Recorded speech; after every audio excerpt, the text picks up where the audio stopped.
একটি কালো বিড়াল ফুলের টব বদলে দেয় এবং নকল টবে রঙের স্প্রে করে। তারপর বসে পিৎজা খেতে শুরু করে। হঠাৎ তার সৎ সন্তান আসে এবং এক টুকরো পিৎজা খেতে শুরু করে। বিড়াল রেগে গিয়ে পিৎজা ছিনিয়ে দেয় এবং তাকে মারধর করে তাড়িয়ে দেয়। ছোট বিড়াল ছানা তার মায়ের ছবি নামাতে টেবিলে ওঠে। তখন কালো বিড়াল মাটিতে টব ফেলে দেয় এবং আবার তাকে মারতে থাকে। শিশুটি কাঁদতে থাকে। ঠিক তখন তার বাবা আসে, কিন্তু কালো বিড়াল সব দোষ শিশুটির ওপর চাপিয়ে দেয়। ছোট বিড়াল তার মায়ের ছবি বুকে জড়িয়ে কাঁদতে থাকে। তখন তার বাবা তাকে বাড়ি থেকে বের করে দেয়। বাচ্চা একটি ক্যামেরার দোকানে যায়, কিন্তু সেখান থেকেও বের করে দেয়া হয়।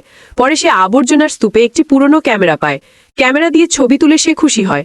যখন বাবা বাড়ি থেকে বের হয়, তখন কালো বিড়াল আসল টব অন্য এক বিড়ালকে বিক্রি করে। বাচ্চাটি তার ছবি তুলে বাবাকে দেখায়, কিন্তু বাবা বিশ্বাস না করে ক্যামেরা ভেঙে দেয়।